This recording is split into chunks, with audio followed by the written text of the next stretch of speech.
Reuben, proud of myself. Yeah. I figured something out on day 13 of training camp, and it's going to help me the rest of the way. What was that? So where we park to go to practice, I can walk out of practice, start my car so that the AC is pumping by the time I walk there in another few minutes. And it's going to change my life a little bit. Yeah, we kind of walk. And what I do is I open my trunk so it cools the car off. So as we're walking parallel to where I park, and I always park as close as possible to the fence. But my key thing works from like 50 feet away. It's pretty powerful. I got a new battery. So as I'm walking along the fence, I open the trunk, the hatchback, and by the time I get to the car, like another 6 minutes, it's aired out. So So you've taken that one step farther. Yeah, we got the AC going. Yeah. That's nice. The remote start's a nice item. It is. I'm looking at getting a new car, and I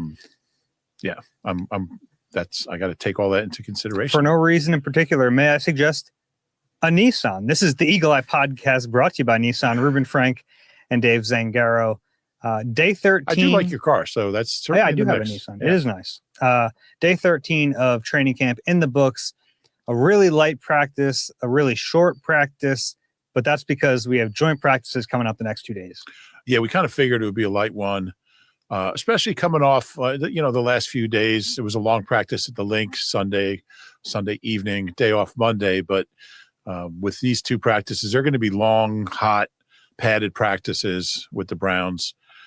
So you figured today would be kind of and I think this is something Nick's good at, is understanding what his team needs, what the players need, as far as pushing them hard sometimes and backing off sometimes when they need it. And today's definitely a day to take it slow.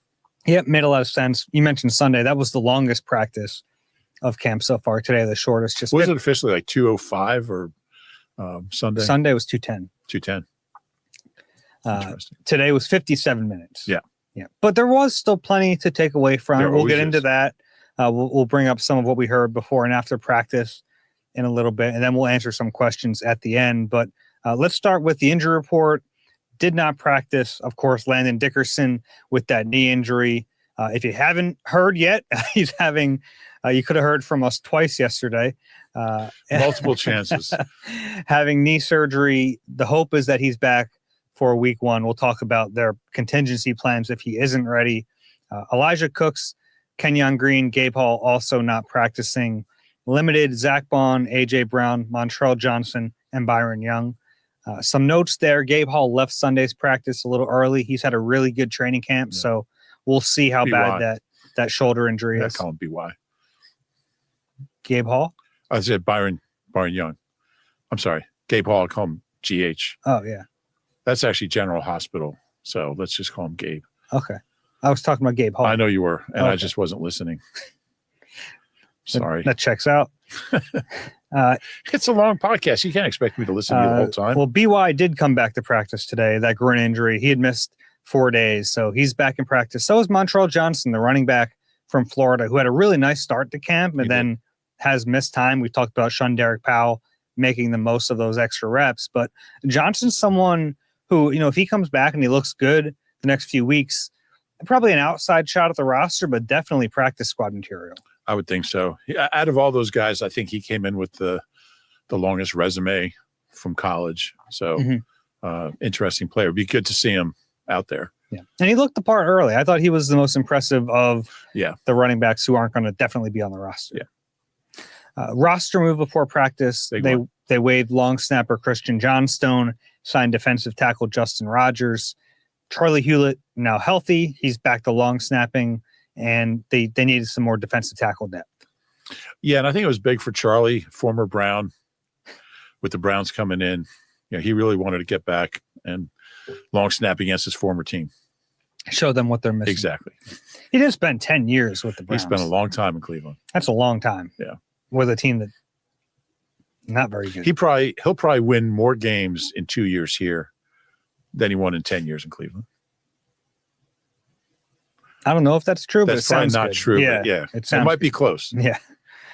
All right, let's start off with the depth chart stuff. And today that was honestly the most intriguing part of practice. No Landon Dickerson. You're wondering, okay, is it just as simple as they bump up the previous second team left guard, or now that it's at least a few weeks without Dickerson, the potential that he might miss a game, will they change things up? And they didn't, at least not with the first team. It was Brett Toth in there at left guard between Jordan Mailata and Cam Jurgens. And the question on everyone's mind is, would they actually do that in a game? Yeah, and it's a great question. I was a little surprised. Brett hasn't played very much in his 7 years with the Eagles and Cards and wherever else he was, Arizona. That is the Cardinals. Carolina. Carolina, thank you. I appreciate you. I was thinking St. Louis. They moved, I guess. A little while Chicago back. Cardinals. Yeah. You know they're not actually in the NFC East anymore? That was great when they were. You had that trip to Arizona every year. When the Eagles played the Cards in the NFL championship game, they were in Chicago. The game was at Comiskey Park in pouring rain. What was the question? No, I was a little surprised. I thought maybe you'd see Darian Kennard or Matt Pryor in there. But you're right. Brett Toth has been getting those reps, and Stout just bumped him up. We haven't really seen Brett Toth play in meaningful snaps in his long career. Very, very few of them. I think he played one game, maybe in 21. That was a meaningful game. He's played at the end of blowouts and those meaningless last week of the season games. But he must have done something to impress Stout. I give that kid credit. He's not a kid. He's 28. Yeah. I give him credit. Turned 29 in a few days. Yeah, a few days. Came out of Army, never pass blocked. He was such a long range project. I didn't know it was going to be 7 years, but he's still here. I mean, I was looking at some of his teammates with the Eagles his rookie year. I mean, J-Jaw, Alshon. I mean, he played, so he's been here forever. Or he played with Orlando Scandrick. He was his teammate. So I give him a lot of credit for just hanging in there. I had a long talk with him last week before Landon got hurt, but he was really insightful about his career and what's kept him going. And I'm still not convinced he'll be the guy. Assuming Landon's not back by the opener, but he's getting the first crack at it. Do you think having Brett Toth there at left guard gives any sort of indication that the Eagles are thinking they'll have Landon back for week 1? I do. Yeah, and I think if they were thinking that it's going to go into the season a couple weeks, I think you move Tyler Steen to left guard, and he played. Matt Pryor, right guard, played well last year with the Bears, but the fact that they didn't do that tells me they think he's going to be back by the opener, which is not. We're talking about 2 weeks and 2 days, 3 weeks and 2 days. Yeah, I fast forwarded there. Can we just start the podcast over? I'm making too many mistakes. 3 weeks and 2 days. If we did that, we'd never get it done. Man, I really appreciate that. By the way, we were downstairs. They're doing like the big sale of Flyers and Sixers, like every year at the end of the year. Mm-hmm. They get rid of all the like obsolete merchandise, and they have a really good sale. And this guy came up to me and said, "Hey, Reuben, I love your podcast. I'm really bummed Dave's not down here." I'm like, "Oh, he's right there. You go find him." Anyway, so I sent him over to you. But I like talking to our fans. Yeah. But yeah, good for Brett. And I don't know what's going to happen from here on out over these next 3 weeks, but getting the first crack at it, and we'll see how it goes.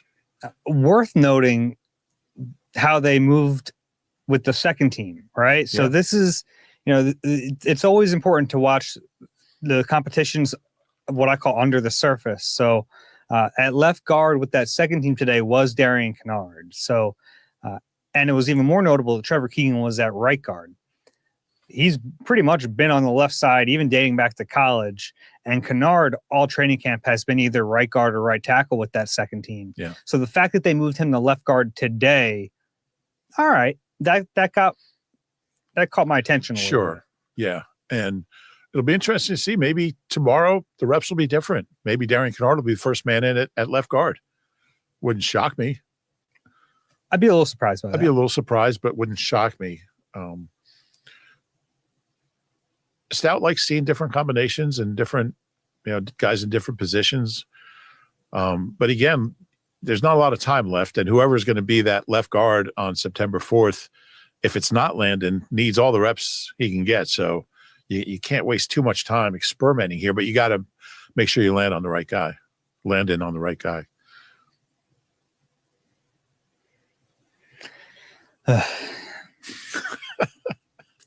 You're proud of that one. I'm not. I'm really not. Okay. Yeah, I don't know. We'll see what happens with Kennard. I'm intrigued by him as well. And part of it's just because we haven't seen him play. Yeah. Sometimes the unknown is exciting until you see it and you go, well, maybe that wasn't such a good idea. That's why, like, the Jacorian Bennett's the most popular corner Mhm. in other than Q, just because nobody's seen him mess up yet. Exactly. Yeah. Like I got I tweeted out that Brett Toth was at left guard, and I got well, why not Kennard? And I said, well, be careful what you wish for sometimes. Yeah. Like there's no guarantee that it's going to work out just because you haven't seen that guy play. Right. But we'll monitor that. I mean, it's one of the bigger storylines now heading into the last few weeks of the summer. Yeah. And look, Landon's getting a scope, and obviously, it's not a super serious injury, but it's a significant injury, and there's not a lot of time. If he can make it back, and we know how tough he is, but this isn't a matter of playing with pain. It's a matter of the doctor saying, all right, you're clear. And that's different. So yeah, it might be a little bit of the former too. It might be maybe a little bit of pain management. Yeah. I mean, if the doctors say you're clear, but there's pain, he'll play. So I'm really curious to see. Then you wonder like how effective he is, how well is he moving? What are the long-term ramifications of, and from my understanding, like the meniscus is kind of a unique injury because there's so many different severities. Mm-hmm. And because of that, there's so many different timelines for recovery. Right. Yeah. If it's a full tear, could be the season. Well, yeah, but even within like snipping the meniscus, which is what they end up doing, like from my understanding, there's a lot of variables there. I think they call it a trim. Is that the word they use? They don't use snip? No, I think I was on a bunch of medical sites last night, and I think they use a meniscus trim. Yeah. Yeah. Sounds like a much nicer thing than it really is. A trim, you're just getting a trim. It's like a haircut. Yeah, imagine if you just would like go into a surgeon, like you go get your haircut. Yeah. I do love like do you have a 2 o'clock available? All the PR words, like he's having a procedure. He's having it's a scope, because the word surgery or operation, like, it induces more panic, but it is a surgery. I learned today that Mike Quick listens to the podcast because he came up to me and said, "Oh, you never had any surgeries, huh?" So back at you, Mike. 5 Pro Bowls in a row, by the way. Yeah. You're going to start pandering the mic now. Yeah, just that one little. every podcast, you're like, this is Mike Quick stats corner. I might have to do that. Did you know? Defensive depth chart today. Another really interesting note. It's funny. The Eagles gave us some fun depth chart nuggets today on a day where there wasn't much action in practice. Did you say Drew? Yeah, you're right. Drew Makuba was at safety. He was, and speaks a lot about him because he missed a significant amount of time. But to see him out there, when he just came back to practice last week. What day was it? His first day was, did you write that down? Yeah, I know it all. Was it Saturday? But well, he was back full on day 11. He had been limited for a few days before that. Yeah, so good for him. He's a smart kid. Like Sydney hasn't been bad, but I think they want him to win the job. And he's going to have that opportunity. Yeah, so we should point out he was the first safety on the field next to Reed. Later on, Sydney did get reps, and Makuba has been getting some dime snaps. Yeah. So he's the 6th defensive back on the field. We saw that again today. So there was actually a moment where he went from safety, and then he bumped up to dime, and Sydney replaced him in the post. So either way, he's going to have a role as a rookie, even if it's a limited role in sub packages. But yeah, I think he really is pushing for that starting job. And I think back to early in camp where Sidney Brown was the first guy on the field day 1. Makuba was the first guy on the field day 2. And then day 3, when Sidney was the first guy on the field, that's when Makuba suffered that shoulder injury. So we never got a chance to see if it was going to be back and forth. I suspect it was going to be like that. You would think. And it just never got to that point. Yeah. I think they really like him and are going to give him every chance possible to win that job. He's got to do it. Yeah, But he of course missed the first preseason game. I'd assume he'll be able to play on Saturday afternoon. why is that game at 1:00? There's a bunch of preseason games in the afternoon that day. It's weird. I like it. Oh, I don't mind it. Okay. It's going to be hot, though. I'm not playing in the game. No, I'm talking about for the players. Yeah. It's going to be like you don't have a lot of August afternoon games.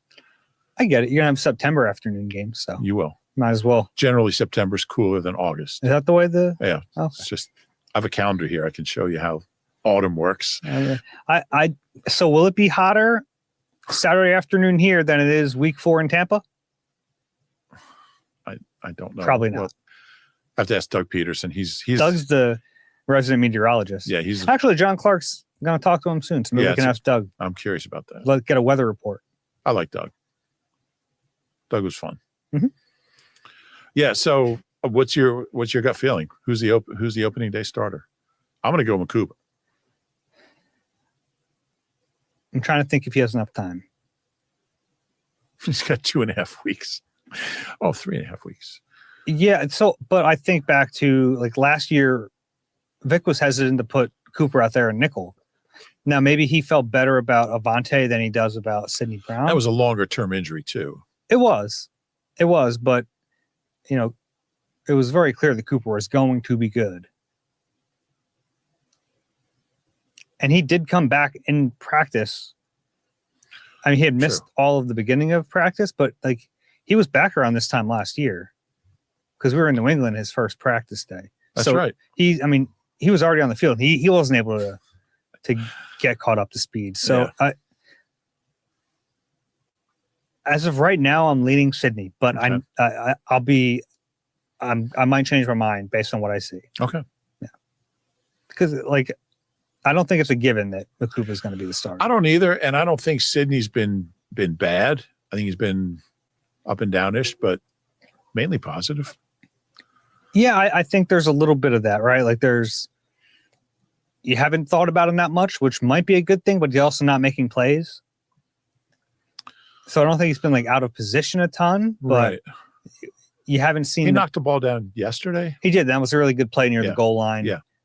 But really, like that's one of the few that I can remember this training camp where you're going, oh, that's a nice play by Sidney. So I think also there's don't remember him having any really bad moments. Exactly. Yeah. So I think there's some positives and some negatives in there. Yeah. And I was kind of expecting more splash plays just because of the nature of his style of play. Yeah. I think that just the nature of practice, probably more of a game player, the way he plays, like with his hair on fire. Mm-hmm. We can't do that all the time in practice. You can do up to a limit. But yeah, these next few weeks will be really interesting for those two. Which position battle are you more excited to watch finish, that or cornerback? I would probably say cornerback. Mm-hmm. Yeah, to me, that's more intriguing because I think they would be okay with either Sidney or Makuba. Yeah, I kind of agree. I think it's more important. It's more important. I think it's a little easier to hide a safety than an outside corner. But I also think there's a chance that second corner could be a disaster. I don't think there's a chance that second safety is going to be a disaster. Mm-hmm. Yeah, I think you're probably right. Yeah, I think it's the nature of the position, really. Yeah, like you can do, you can kind of help a corner out a little bit, but there are going to be moments where they just have to cover. And if they can't, and you have Quinyon Mitchell on the other side, they're going to see a volume of passes come their way. Yep. So that's where the good segue here. Adoree Jackson was the first corner on the field today. So that's 8-5 Adoree over Keely Ringo in terms of the first reps. But Keely did get some first team snaps later. None for Jacorian Bennett today. I was kind of hoping to see him in that role. But again, there weren't a lot of plays. Yeah, that's true too. I thought he might get a couple reps. I should mention that, like, you could technically call them first team snaps. Mac McWilliams got some today. I didn't even put him in my odds because I didn't want to, like, it's weird because it was like late in a period and they rotated the cornerbacks out, but he was still going. It was like the last couple of plays against Jalen Hurts. Yeah. So technically first team reps, but not really. Yeah, it was good to see him out there though. Mm-hmm. And he was playing outside corner. Yes, so he was. we haven't really talked about him maybe being a part of the competition, but I guess it's possible.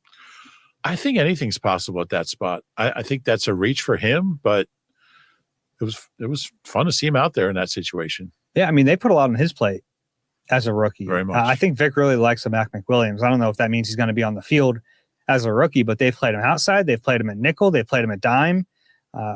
He might be their top backup cornerback. Yeah. Yeah, kind of in that Avante role. Mm-hmm. Play multiple roles. Yeah. Yeah, so it was good to see some of the cornerback battle today. Linebackers. I like Mike McWilliams. I do too. He got a little something there. When Vic Fangio starts talking about your football IQ or intangibles, whatever he said, it was a very complimentary thing about Mac McWilliams, and that is not BS. Yeah, he doesn't do that. No. Doesn't play that game.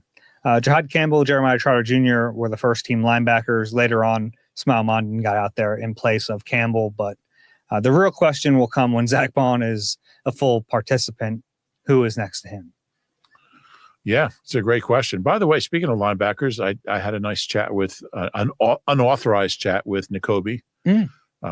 He's so upbeat. He's like, I just happened to be kind of walking where he was, and I just looked around to see if I was going to get shot. But yeah, he's so upbeat, such a positive guy. I don't know when we'll see him, but it's good to see him out there. He's good, positive life force. Yeah, he's fun to have around. After the game on Friday, he was chatting with Jahad Campbell because his locker's right next to him at the Link locker room. And, the crowd starts to gather to talk to Jahad Campbell after his first NFL game. And N'Kobe really enjoyed that. He was kind of joking about it as he got out of the way. One interesting thing about Jahad, when you ask who's going to be out there ultimately, he still talks about rehabbing the shoulder. Like when last time we talked to him, which was late last week, he talked about managing the shoulder, and I think it was Nick that said Smile started because they're still managing his reps. Mm-hmm. So there's still something going on there.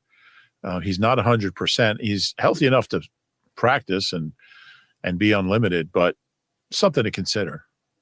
It's obviously on their mind and on his mind.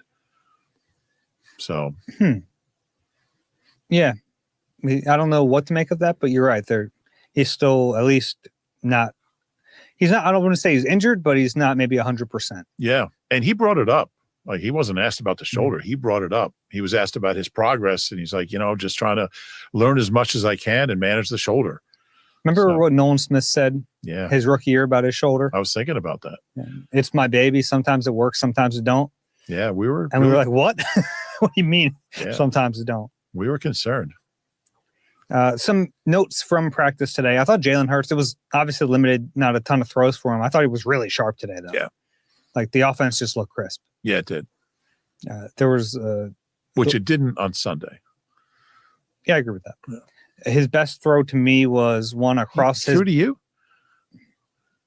Wow. Are you in the observations with a catch? Like you said, his best throw to me. I understand. Okay. I was excited for you. I'd catch it. I think you need targets. I'd catch it. His best throw, in my opinion, today was... Sorry. He had some pressure in his face, rolled right, ripped the throw across his body into a tight window to Dallas Goedert, who had Quinyon Mitchell on him. So even though attempt that throw was impressive, but then to complete it, that was his best play of the day. Yeah, I would agree with that. And it's probably a throw you might not want to see him make in a game across his body. But it wasn't so it was across his body, but it wasn't across the field. Yeah. Like, you're throwing across the field, that's where you're putting it in danger. Across your body on the same side of the field, I think it's less of a chance of it getting picked. Okay. Jahan Dotson made another sideline catch. Yes, he did. He's good on the sideline. He has a really good concept of his feet, when to tap, how to tap. And it's something we haven't really gotten a chance to see until this summer with him, at least here. Yeah. I mean, he wasn't even here yet this time last year. He was still a couple weeks away. He's been really good. Have you seen him drop a pass? No. Yeah, I haven't either. someone asked me today, like, where is he compared to last year? I'm like, well, he wasn't even here yet last year. It's tough to say because we never really saw him practice. Yeah, no, other than like individual drills. Yeah. I'm like, I don't think he's going to get a ton of targets just because of who 1 and 2 are and Goddard, but I feel good about where he is and the camp he's had. Yeah. And he's getting them now because AJ is not practicing. Yeah. But AJ missed time last year. Devontae missed time last year. So it would be foolish to think that both of those guys are going to make it through an entire season without missing a game or two. And that's where you need Dotson to step in and be a viable option. I feel pretty good about that. And really, it started late last year. You could see he was more comfortable. I mean, Jalen trusts him. To go to him, early in the Super Bowl on the first drive, I mean, that tells you that he's faith in him, and it's only increased. And it's not just like the faith and trust in Campbell, in Dotson. It's like the timing is right. Like a lot of those routes are timing routes.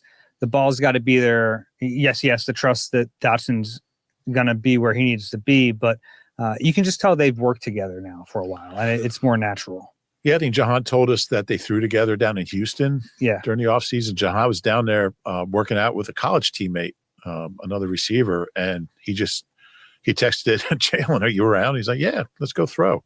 I love that. Mm-hmm. And it shows. I mean, that would be my advice for any young receiver entering the NFL or heck in college. Like, go wherever the heck your quarterback is and catch passes from him. Yeah. It can't hurt you. Yeah. Like, they're going to trust you more. They're going to get on the same page with you. Like, even if it helps you 2%, it's a 2% you wouldn't have otherwise.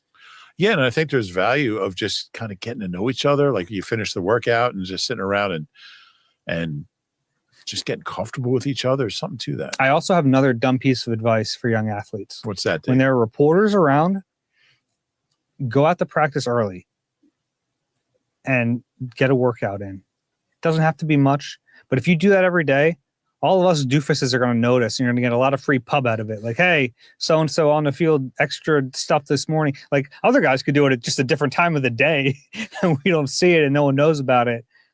Right? If you're an agent, what do you tell them? Get out there. Be the first one on the field today. Yeah, I think there's definitely value in getting extra work. I'm not sure there's value in us writing about it, but maybe there is. I think so. Yeah. Yeah. Get a little pub. You don't think so? I don't think so. I mean, they're not going to help you make the team. How come I don't have one of those caps? Where'd you get that?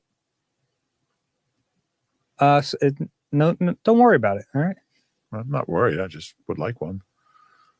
It's a nice cap. Okay. Yeah, I think they cleaned out a closet a while back, and I'm serious, and it was in there. All right. Saquon Barkley, we don't talk about him probably enough. Yeah. Because the nature of the run game in practice is that a tackle or is it not a tackle? I don't know. Yeah. With him, a lot of them aren't tackles, but today he had a couple of big holes to run through. One was really fun because it was behind Lane Johnson, and he threw up his patented first down, like his little celebration. Saquon looks good, and he's touching the ball a ton this camp. He is. And any thoughts that they would keep in bubble wrap after getting 482 touches or whatever it ended up being last year? No, he's going to play a lot. He's going to practice a lot. He gets the ball a lot. He keeps himself in incredible shape, and he can handle it. And I'm not saying there's going to be no drop-off this year, but I think he's going to have another huge year. I mean, are the stats going to be the same? Probably not. That's asking for a lot. I don't think he's going to look significantly different. I don't think his role is going to be significantly different. I think what could change is the number of 60-yard touchdowns. It's hard to keep doing that, and a lot goes into that. But I do think, like, I mean, we do our predictions in a couple of weeks. Like, I think he's going to have 1,700 to 1,800 yards. I really do. I don't know what the record is for combined yards in 2 years. I think Dickerson had a couple huge years back to back, but I expect him to be really, really good. And I just think, and you look at guys who had big years and what happens the next year, and invariably there's a huge drop off. I wonder if he might be exempt from that just because of the O-line, because of the shape he takes care of himself, the shape the way he takes care of himself, and just Nick's understanding of what's best for Saquon physically day to day. And I think that might all add up. And you have Shipley and AJ Dillon, and they'll get a couple carries here and there. But I think this notion that he's going to have this big drop off because everyone else has just might not be the case. Probably true. Just a few other little things today. Devontae Smith caught one on a slant. It was a little behind him, but it was a tight window throw a little behind him. And he just reached back and plucked it out of the air and somehow kept his stride going forward. Yeah, that was impressive. His body control is kind of next level. It's incredible. That's he does things physically. You just did I just see that? I wonder, when it comes to a play like that, I wonder how much of it is, should he come back to the football to secure the catch versus trying to stay? I wonder if that's just a split second decision or if that's coached one way or the other. It's an interesting question. I don't know if you really have time to. You don't have time to think, but if that's part of coaching, though, is to try to make it second nature on that type of ball. What you do. I think Devontae is so confident in himself. He just knows he's going to make the catch. So it's all about getting as many yards as he can after he catches it. Ben says Eric Dickerson had 3,913 yards over 2 years. Is that the record? I would imagine. It's got to be because nobody's ever had 2,000. There's no way. Yeah, that's incredible. So he would need he had what, 2005 last year? Mm-hmm. So what does stat use? So he would need 1909 to break that. Be tough. Also 32 touchdowns in those 2 years. That's wild. And that was in a 12-game season. Yeah. All right. So maybe Saquon won't do that, but he'll have another good year. Anything else I missed from practice today? No, it was some fun stuff for a very short practice, but you covered it all, Dave. We saw, as is your wont, Michael Vick and Deshaun Jackson, the head coaches of Delaware State and Norfolk State. Norfolk State? Yeah. Norfolk State. Yeah. They did a press conference after practice promoting their October game against each other at the link. But it was just fun to see those guys. They had a little catch after practice. I mean, Vic's they run out. I was interviewing Aaron Moorhead, and they come running on the field, and Sean runs 30 yards down the field, and Vic just stands there with that left-handed flick and just fires it right to Deshaun, who catches it. I don't think I've ever enjoyed watching a quarterback throw the ball more than Michael Vick. Yeah. Yeah, I've said this before. His first day with the Eagles after being in house arrest for a month after getting out of, where was he, Leavenworth? And he's standing there firing the ball 55 yards without even putting his legs into it. He was, he threw such a beautiful ball. And that pass he threw to Deshaun in Washington, was it the first play of the game? Or, mm-hmm. I mean, we were in the end zone, so that ball was coming right at us, and it was like watching a rocket ship. He was magical. Yeah. All right. Although I'm not going to talk about the pass to Riley Cooper with Tramon Williams covering him. We won't talk about that. Okay. You want to take a break? Yeah. Let's do that. And a little bit later, we have questions, and we'll talk about what we heard before and after practice. You deserve a car that thrills you, a car that puts goosebumps on your goosebumps. At Nissan, we've got everything from turbocharged SUVs to 100% electric vehicles that'll make your heart beat faster. Experience the thrill for yourself and shop your local Nissan store and NissanUSA.com today. Eagles fans, be a part of the Birds Takeover in Kansas City with NBC Sports Philadelphia and Philly sports trips. Includes optional airfare, hotel, an exclusive pep rally, all-inclusive tailgate, ticket to the game, and more. Book your Eagles ultimate fan experience today. Okay, we're back on the Eagle Eye podcast brought to you by Nissan, Reuben Frank, and Dave Zangaro. We were Michael Clay before practice. And after practice, no. Did you get anything from Michael Clay today? No. Nothing? No. He likes looking at different punt returners. I can't get you to talk special teams, can I? There's nothing there that really moved the needle for me. You? Okay. Yeah, of course. He talked about the process of getting a new player in and just like feeling out what they can do. That was actually, that was the last question? That was your question? No, that's a different topic. That was really interesting, actually. I was talking more about like the core special teams groups, like, Darius Cooper, trying to figure out where he fits in, because for a guy like Darius Cooper, I think he's kind of the poster child for this right now. If you're going to make the team, like, yes, what you're doing on offense matters, but you can break a tie by how good you are in special teams. And we've seen some ability from him, but he was a star at his level of competition, so he might not have played as much team. So it's about figuring out what they're good at, what they can do, how they can help. And that stuff, is it the sexiest topic to talk about? No, but it's how some guys end up making teams. I think Michael Clay said he didn't play special teams at Tarleton. Mm-hmm. I think that's what he said. He's going to make the team. You can just kind of feel it. Yeah. I liked your question. You asked, he was talking about like emergency snappers and holders and kickers. And you asked him, how do you find out if these guys can do it? He said, I just walk around, and when we have new guys here, I ask him, what did you do in high school? Did you ever? Oh, that's how you find out if a guy's like, yeah, I was a long snapper in my first year in college or in JUCO or something. And you got to have those emergency guys ready. And it's something they take seriously. Yeah. We saw in the game, Braden Mann and Jake Elliott switched roles on a point after. Jake held the ball, Braden kicked. I feel like that one, obviously pretty natural for the punter to be the backup kicker, but for Cooper DeJean as the backup holder, for Grant Calcaterra as the backup long snapper, you got to figure that out, who can do it. And he said sometimes even like he kind of like open tryouts in OTAs and get a few guys who say they can do it. I had a follow-up that I didn't get to ask. I wonder how many guys kind of overvalue what they think they can do. I think all these guys think they're good at everything. Yeah. Like, I wonder how many guys are like, I can long snap, and they get out there and they can't. Camus still thinks he can do it. And Camus was kicking. Was he kicking or was he? Yeah, Camus did kick. He kicked off a few times. Yeah.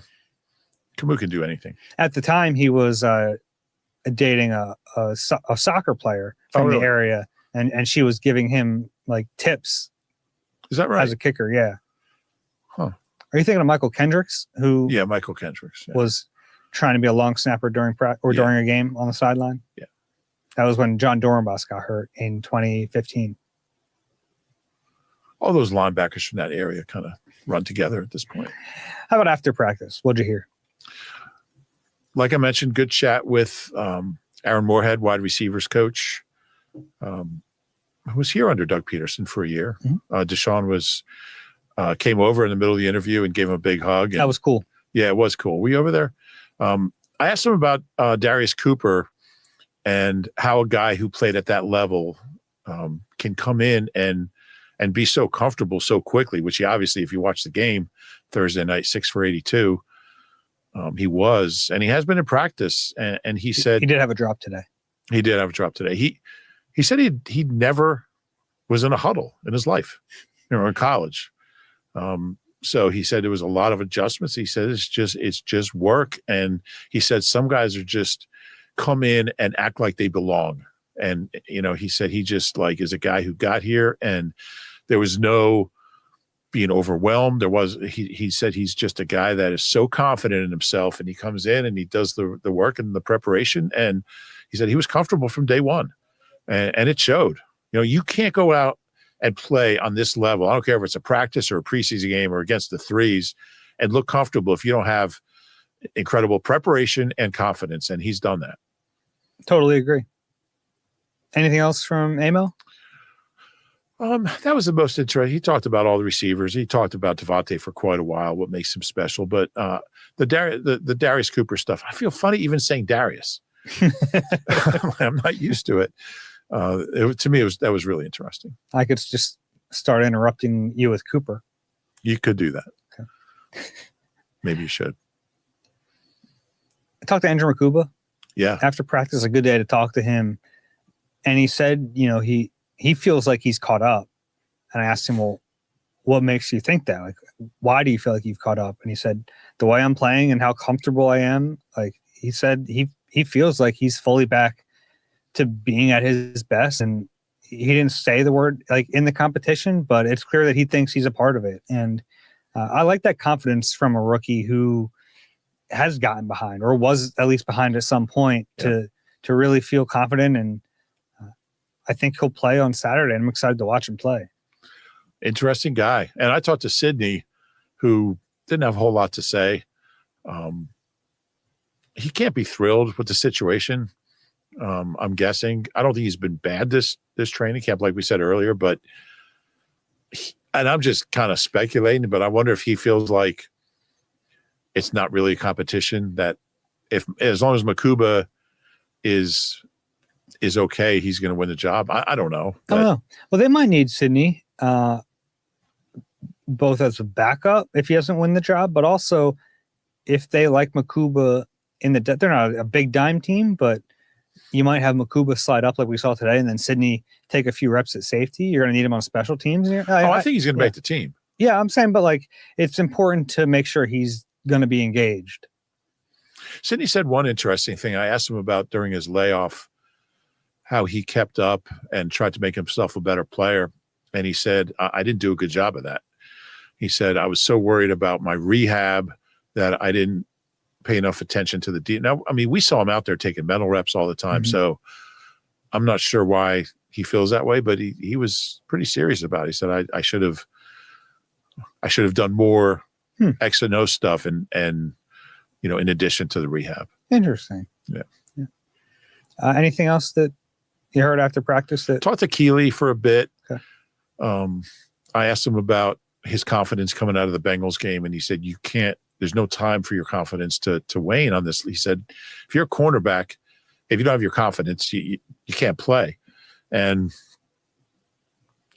you almost have to be a little delusional to play corner. Kind of, yeah. Right? Like you miss a play, but And, maybe, I don't know if we're being too tough on him. He's going up against a Hall of Fame caliber quarterback, Hall of Fame caliber receiver that they didn't, you don't watch film, you don't prep for him. And he is being thrown in situations that the defensive coordinator admitted he wouldn't throw them in. And I asked him about that. Game. I asked him about Vic going, putting it. He said, I like that. He says, that's, I want to be challenged like that. I want to be pushed like that. So he understands, and he knows he's got to be better.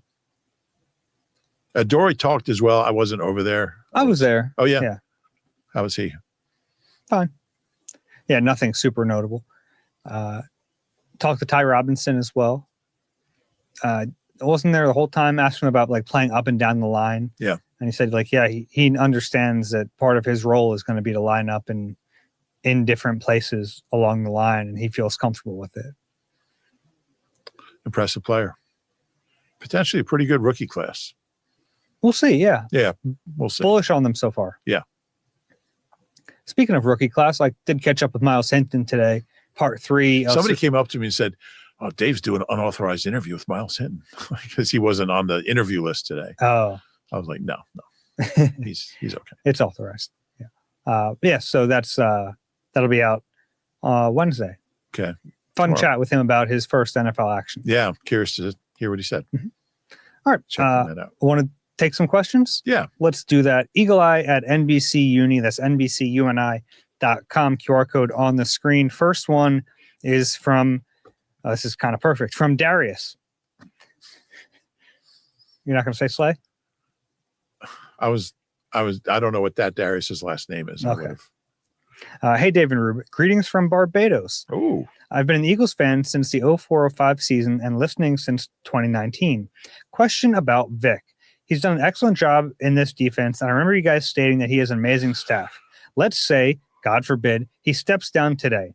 Who on his current staff do you think would be best fit to seamlessly continue what Vic's been doing this past year? Thanks for reading and love the pod. Go Birds.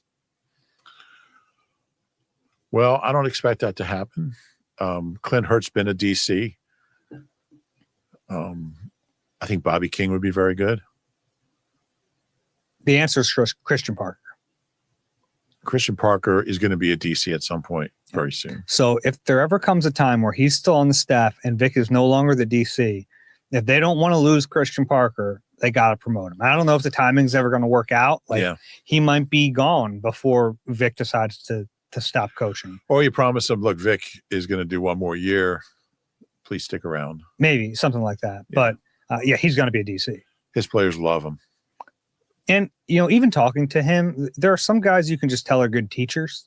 If you can explain it to me and I get it, the players are going to get it. You know what I mean? Like he's very good at just being very concise and explaining exactly why they're doing something, what the benefit of it is. And his players appreciate that. And I think he's going to be a good DC. Yeah. I think they're renting Christian Parker. He's going to be a DC somewhere. I think all those guys would be good at it, but he's probably the heir apparent. I think so. If that's possible. Yeah. Next one is from John. With Avery Williams offering nothing of note, unless I've missed something, is there a path to a roster spot for Anaya Smith as a kick returner and someone who also moonlights on offense a la Covey's role early last year?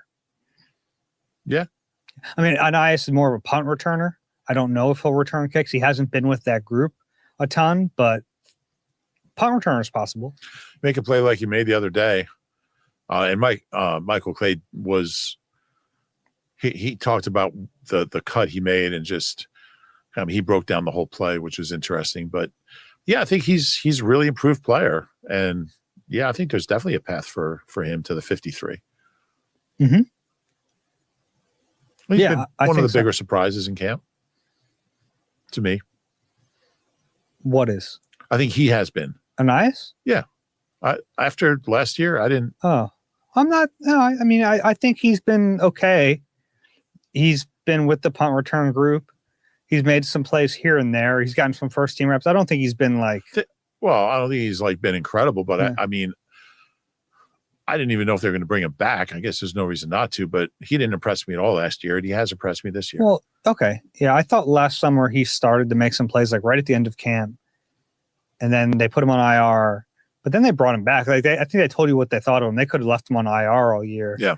They brought him back, and he played in that Week 18 game, had a really nice game. He did. So caught a touchdown. Yeah, he showed some signs. How about Tom next? Hey, guys, loving the almost daily pods. If the Eagles win the Super Bowl and Kevin Patullo gets poached and the Colts stumble and decide to clean house, can you see Shane Steichen coming back to be the OC? We're getting all these future questions today. Mm-hmm. Yeah. It would make sense. Yeah. He's really good at it. And then another question from Tom. You both speak about Ty Robinson as an older player, but he's only 24. Is that because of the position he plays? Well, 24 isn't older. 24 is old for a rookie. Yeah. I mean, like Jahad Campbell's 21. A lot of rookies are still 21 years old. 24 is old. He's older than a Kobe. Yeah. So, yeah. All right. Next one is from Billy. Hi, Dave and Rube. Huge fan of the Eagle Eye Pod and have been an avid listener/watcher for the last 4 years. Thank you. My question is, with the needed safety after Reed, one name I have not heard about at all is Lewis Seen, a former first-round pick and a Georgia Bulldog. Thought he would be getting a chance to play for a role on the team, but he has been invisible. Was wondering if you guys have seen anything from him at camp. Thank you both again for all the hard work and great journalism you do. Well, thanks for that. I just haven't seen him do anything. I've seen him make a play. I've seen him make one play. I don't think he's running real well. Yeah, I saw him make a pass breakup on the sideline in practice like a week ago. I didn't see that play, but I trust you. I just don't think he's running real well. I don't think he's physically the player he was when he got drafted. Pretty clearly. I don't think he's going to make the team. This is tough because I don't even think he's worth a practice squad spot because I just don't see he's not a guy you want to develop. Yeah, I mean, he's not that old. Like they have old guys. They have some guys who are his age on the practice squad. I don't see Josh McCown. I don't 50. I don't see the traits there anymore, and that's sad. But I just don't see it. I mean, a guy in the practice squad. I mean, I just think physically he's not. It's just not there anymore, and that happens. I like the fact. I mean, they brought him in late last year, so he had the whole off season. Kind of was familiar with the defense, so he had a head start. I thought maybe. But it's just not happening. Yeah. We'll finish it up with this one from Joshua. Hey, Dave and Rube, longtime listener, first-time emailer here. As a longtime Maryland fan, the Ja'Cory Bennett trade has me super excited. We haven't had a Maryland player on the Birds since Torrey Smith. Ron Solt. Sorry. Since Torrey Smith in the 2017 Super Bowl victory. So this is a big deal for us Terps and Birds fans. From what I saw at Maryland, that DB room brought the physicality and discipline that we've seen give the Eagles their success this past Super Bowl season. Why is it that people are writing off JB as an Isaiah Rodgers type of trade/signing and not as a player who has a real shot at becoming a full-time starter? With his speed and experience, I think he would do great on the opposite side of the field as Q. Thanks for the pods as always. They're the best part of my daily routine. That's really kind of sad. I mean, Isaiah Rodgers was a really good pickup. I mean, to sign him when you know he can't play for a year, and then he came out last year, I thought it was really good. So I don't think comparing him to Isaiah Rodgers is a negative. No, I guess maybe Josh was thinking, like, could Ja'Cory Bennett be more than a one-year solution? And I think Isaiah could have been. Sure. Yeah. Maybe should have been. But beyond that, yeah, I mean, I guess he's got another year after this year. Yeah. He's only played 2 years. 23. Yeah, 20. So, yeah, I don't think anybody's kind of limiting him to just this year. If he wins a job and plays well, Howie has not been known to let good young players go. Yeah, I just got to see it. I mean, Yeah. we just haven't seen it much. Yeah, so. it's a little early for this. It's like a grass is always greener thing. Well, we haven't seen him mess up yet. So he must be the best corner other than Q. So we'll see. He's got a great opportunity here, though. Would have liked to see him get some reps with the ones. I would assume he will over these next 2 days. There's going to be a lot of reps to go around. Looking forward to seeing how he does with them. Yeah, same. If you have a question for us, it's eagle@nbcuni.com. If you enjoy the Eagle Eye podcast, please do us a favor, rate and subscribe wherever you get your pods. If you're watching on YouTube, click the like button and subscribe there as well. Reuben. Yes, Dave. Any final thoughts? Are you a fan of the band The Hooters, from the legendary Philadelphia band? Sure. So their drummer, Dave Sikinen, was out of practice today. It was great seeing him. Just got back from 7 weeks in Europe. The band are all in their 70s. They played 29 shows over about 42 days, 2.5 hours every show. And they sound as good as ever. So it was great to see Dave. Cool. I was actually talking to him, and some guy came up and was talking to me about the Eagles. And he looked at Dave. He said, Are you Dave from the Hooters? And he just abandoned me and went over. It's like getting photos and autographs and stuff. So it's definitely a dichotomy there. But yeah, it was good to see him. And they're going to Vancouver to play one show, one 45-minute festival set. Okay. Flying back. And yeah, good to see him. All right. Hell of a drummer. Okay. That's all today. Joint practices. Next fun. 2 days, we're looking forward to that. So we'll pods after both of them. For Reuben Frank, I'm Dave Zangaro. This has been Eagle Eye presented by Nissan. We'll talk to you soon.